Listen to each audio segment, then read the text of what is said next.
WHO ने दुनिया को समझाया, देखो भाई एक बहुत खतरनाक जानवर आने वाला है और आप सब लोग मरने वाले हो। अगर बचना चाहते हो तो अपने अपने खिड़की दरवाजे बंद कर दो, सारे एयरपोर्ट लॉक कर दो और सब के सब घर में दुबक के बैठ जाओ। और साथ में एक ट्रीटमेंट प्रोटोकॉल भी दिया और ट्रीटमेंट प्रोटोकॉल के नाम पे कुछ ऐसी दवाइयां जारी कर दी जिन्हें एक्सपेरिमेंटल ड्रग के कैटेगरी में रखा गया है। एक्सपेरिमेंटल ड्रग मतलब ऐसी दवाइयां जो कभी भी किसी भी बीमारी के लिए आज तक ना तो अप्रूव हुई है, ना ही इस बीमारी के लिए कभी एनिमल मॉडल पे भी ट्राई किया गया है, जस्ट यूं ही डाल दिया। मतलब ये दवाइयां इतनी खतरनाक कि बीमारी से आप मरे ना मरे, दवाई से जरूर आप मर सकते हैं। और उसके बाद जो हुआ पिछले 3 महीने, वो सब आपकी आंखों के सामने है। लेकिन आज 7 अप्रैल, आज हमें दूर से एस्टिमेट करने की जरूरत नहीं है। आज कोरोना वायरस पास आ चुका है, हमारे घर के पास आ चुका है। दूर से जब एस्टिमेट किया था तो आप ग्राफ को देखिए, तब हमें लगा था कोरोना वायरस, आप जहां लाल रंग देख रहे हैं कहीं यहां है, यानी कि बाकी सारे वायरस जो दुनिया में पहले आ चुके हैं उन सबसे ज्यादा डेडली, उन सबसे ज्यादा कंटीजियस। इसीलिए शायद हमने वो सारी चीजें की जो आज तक कभी हम सोच भी नहीं सकते थे, जिसमें क्वारंटाइन हो गया, लॉकडाउन हो गया। ये सारे शब्द तो हमने अपने पूरे जीवन में कभी ना तो सुना ना कहीं पढ़ा।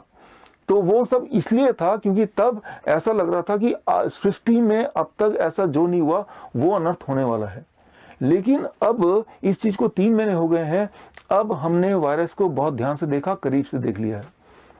26 March New England Journal of Medicine, उसमें रिपोर्ट आई कि कोरोना वायरस क्या है। फटा पोस्टर निकला चूहा, मतलब इसकी जो मोर्टेलिटी रेट है दैट इज 0.1%, सीजनल फ्लू यानी कि इन्फ्लुएंजा के बराबर। और इसका जो कंटेजियस स्टेटस है दैट इज 2.2, 2.2 मतलब लगभग कॉमन कोल्ड के बराबर। कॉमन कोल्ड का 2 है, इसका 2.2 है। यहां मैं एक बात बताना चाहूंगा, किसी भी वायरस की जो फैलने की शक्ति है वो सिर्फ वायरस पे ही निर्भर नहीं करती है, वो कई सारे और फैक्टर पे निर्भर करती है। उनमें से एक इंपॉर्टेंट फैक्टर जिसे बोलते हैं herd immunity, HERD immunity.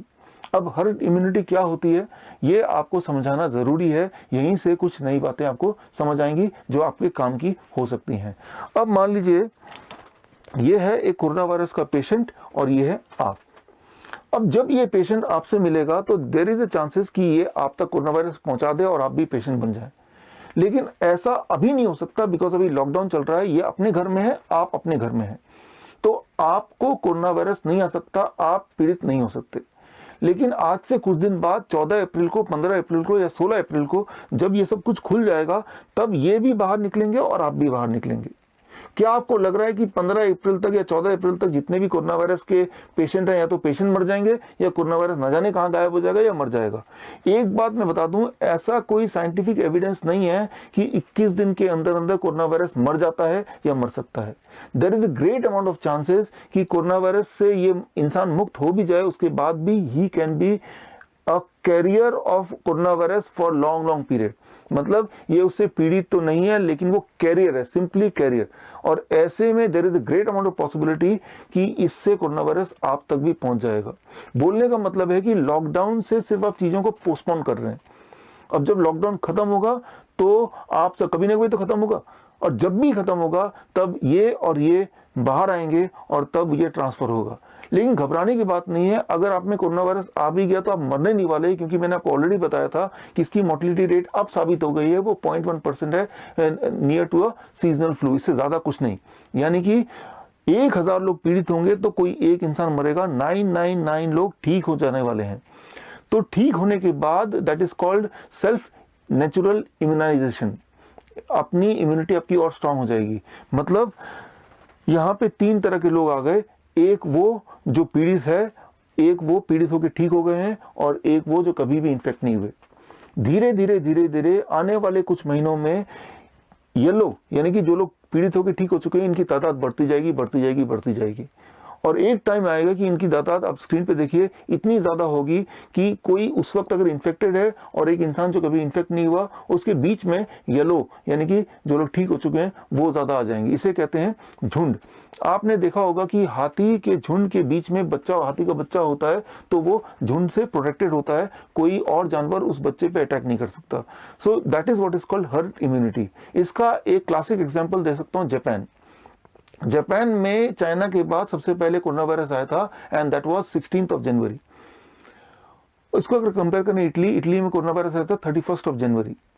Japan की जो पॉपुलेशन है वो इटली के लगभग डबल है, और जापान का जो पॉपुलेशन डेंसिटी है वो भी इटली से काफी ज्यादा है।